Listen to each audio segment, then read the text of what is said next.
What is up, all you Minties? This is the Uncanny Omar here from Near Mint Condition.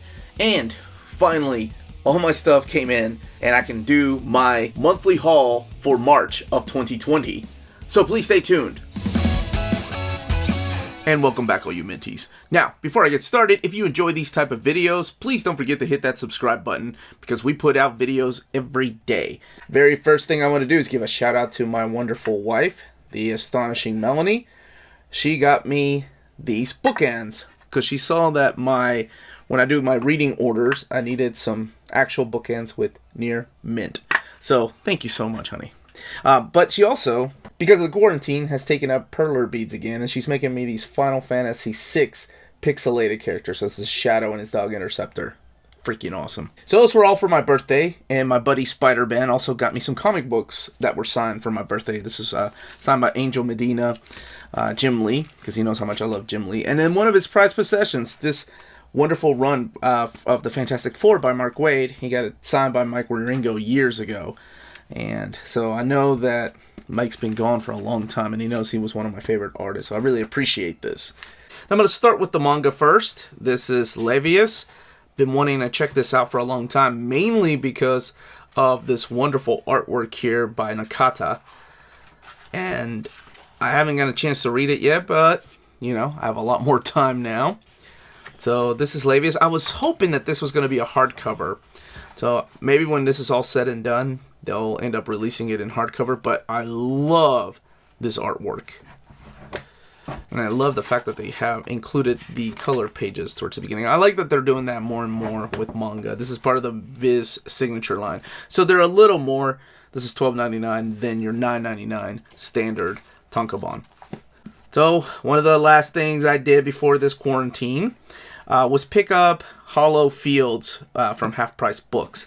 So this is the complete series, all collected in one. It's used, of course. So it's a little, it's gotten a share of love, and the pages are a little bit yellow. But for something that I've been wanting to read for a long time, and it's all complete in here, I didn't think it was that expensive. And also I had a coupon that was like 20% off. I have no idea what this is about, if it's even any good. But, you know, for that price, it's a manga. And for some reason, this art style just speaks to me, because I enjoy different types of art style. And from Cheap Graphic Novels, I picked up some Marvel trades. This is Dawn of X Volume 4. So I'm not sure when Marvel's going to release these in physical edition again. Hopefully this will all pass us soon, because I miss physical books as much as you all. But we all have a huge backlog, right? So we can focus on that. And this is all of issue 4s across the board on X-Men, X-Force, New Mutants, Excalibur, Marauders, and Fallen Angels. So let's look in the back here for the... Alright, don't want to spoil that, but there is no extras. There's no covers in the back. They usually put the variant covers in the back, and I know they had variants for these issues. Yeah, the standard edition covers, and then the actual comic book. I haven't gotten a chance to check it all out because I literally just got these books 2 days ago, and just because everything has slowed down as far as the postal service here in America. Next up is Kingpin Rules. This is part of the Punisher Epic Collection. This is Volume 3, and of course we've got this awesome cover by Will Spertasio and Scott Williams. Mark Teixeira, am I right? Did I do it right? Teixeira, anybody? Correct me in the comments down below. We've got artwork mainly by, yes, Will Spertasio, who went on to do Uncanny X-Men, of course. But him and Jim Lee were both on this run. And actually, Jim Lee was working on Punisher War Journal while he was working on the main Punisher run. And this is the run that I really enjoyed. This is Mike Barron's run. This is the stuff that I grew up reading him. And then Carl Potts was working on the Punisher War Journal. And you all know how I feel about these wonderful epic collections. So, I love them. Just looking in the back here for the extras. This book, by the way, has 476 pages and covers the years 1988 to 1989 of the Punisher. So this is what it collects, 11 through 25 in Annual 1 and 2. Now, next up are these 2 copies of The Legend of Alistar. These were sent to me from David Corrado, the creator of this book. And it looks like it's a medieval story. I'm not 100% sure. I just literally got them in the mail, and I thank you so much for sending them. I believe this is a first printing of this book right here, and this book adds more things. There's a nice note here. Thank you so much, David. I really appreciate it. And as promised, I told you I would showcase the books on my channel.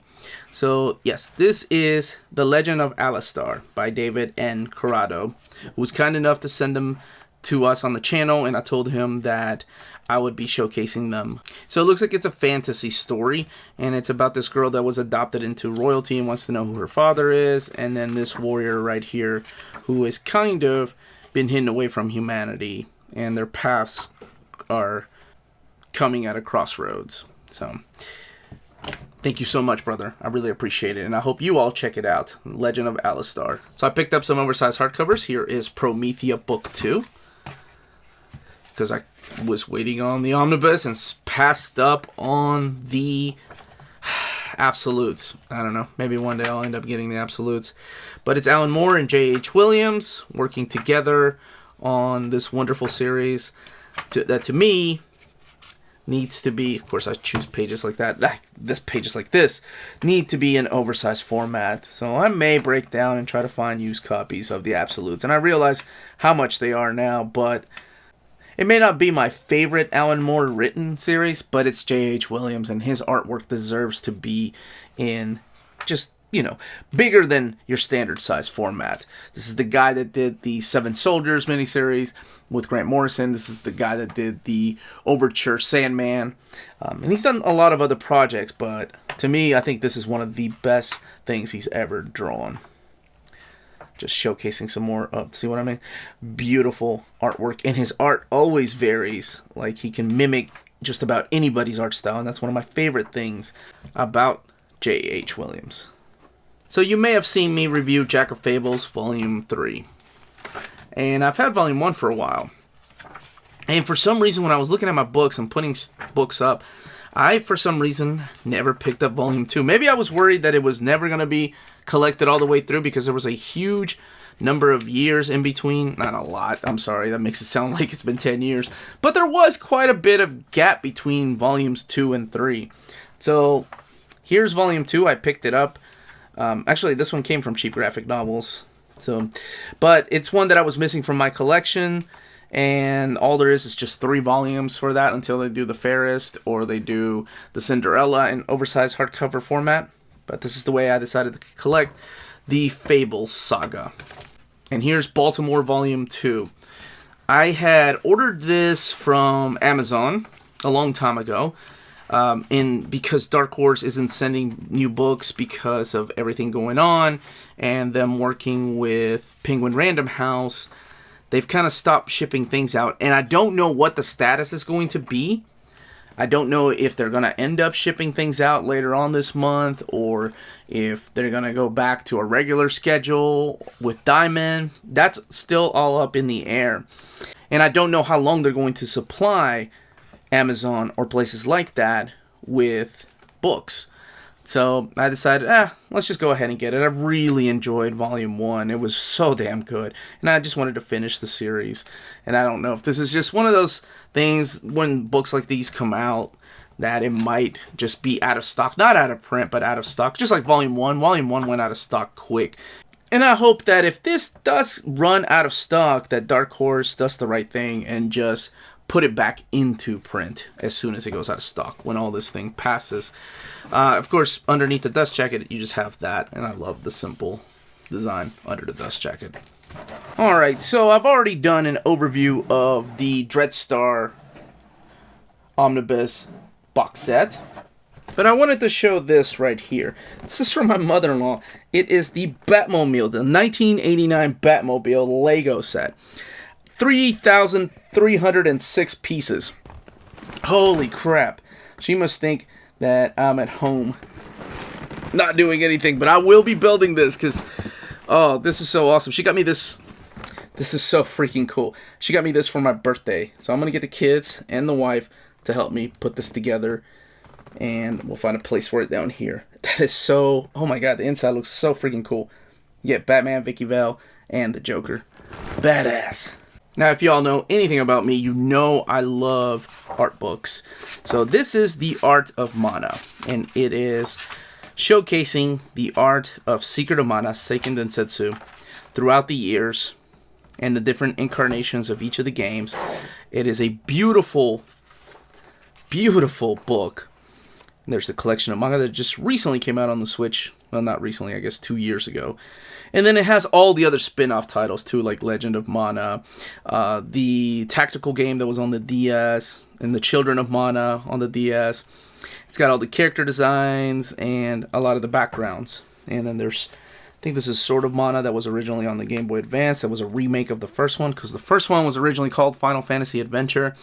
And that's probably a lot more historical information than you need to know or care about Secret of Mana, but these games hold a special place in my heart and my brother's heart, because there were hours spent, especially this one here, actually this one right here, Seiken Densetsu 2, Secret of Mana, just yelling at each other.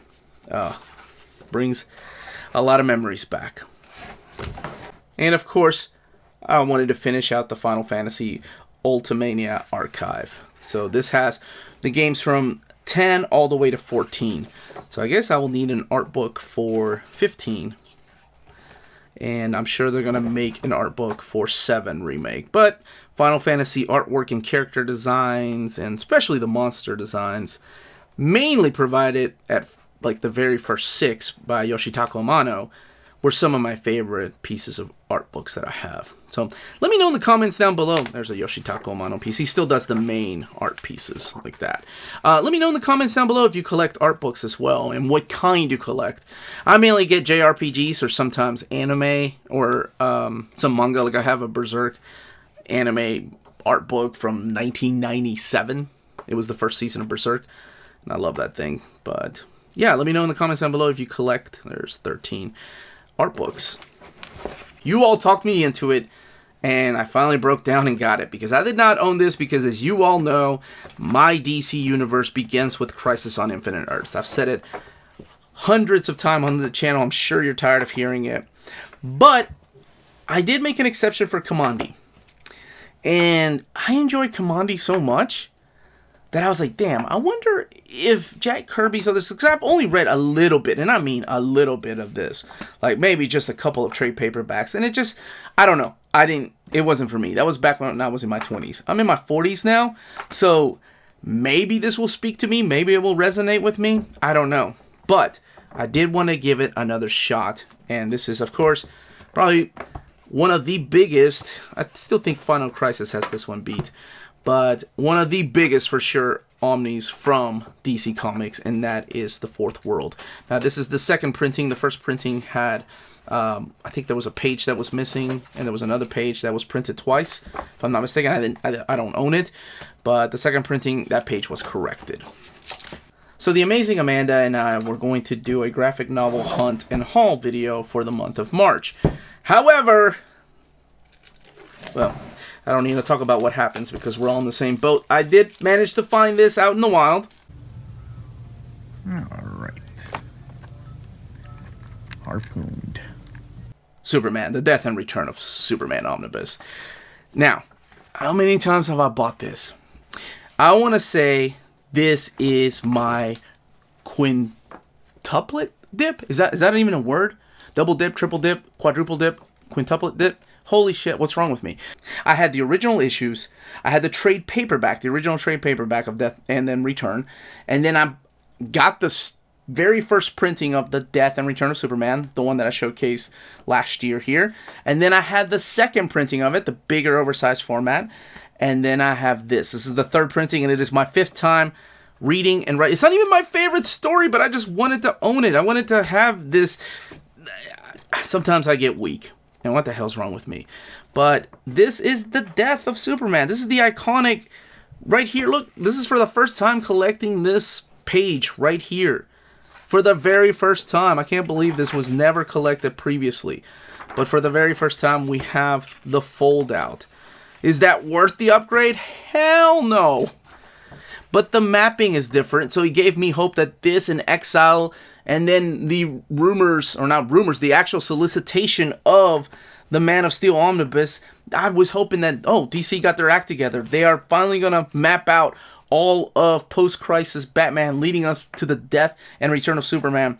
So I better get this volume because the other volume isn't matching up to it. I even have this stuff custom bound. So is that 6 top? No, you know what? I'm going to stop talking because, yeah, it's not even my favorite story, but it's just one that's so iconic. And I think, I don't know. Maybe the FOMO got me because this is out of print. And I found that out in the wild, and I was able to work out a deal with the store owner. So maybe that's what happened. Absolute Ronin. I can't believe I never owned Frank Miller's Ronin book in absolute format before. This is the years before he went loopy. I guess let's just call it that. This came from my buddy Philip Evans, so big shout out to my boy Philip Evans. Oh, damn, it has a dust jacket. That is cool. That is cool in the gang. Alright. And I say loopy because Frank Miller was just, he was so great at his artwork and his storytelling. And I like to remember Frank Miller for this stuff. Y'all remember Shatterstar from New Mutants number 100? Where do you think Rob Liefeld picked up that little trick from? Anyway, this was heavily inspired, of course, by manga and anime, Lone Wolf and Cub. Just the art style and the way that it looks. But I love this story. I love his artwork during this time. This, to me, is what I was hoping that Frank Miller would eventually evolve to and just stay here. But he kept evolving. And, you know what? I'm just going to leave it at that. It's almost heartbreaking to talk about. But this is Ronin. If you've never read this, check it out. It is available in trade paperback format. But my boy Philip was kind enough to send it to me in absolute format because he knew that I didn't have it. So this is bad ass. Thank you so much, brother. Last but certainly not least are 2 by Shoujo figures.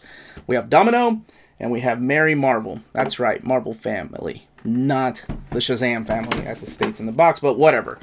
So let's get these open and put them where they belong. Trusty knife.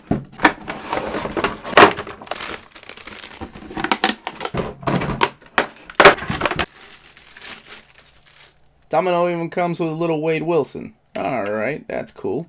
And here is Mary Marvel. Now let's put them where they belong. Alright, and welcome home, ladies.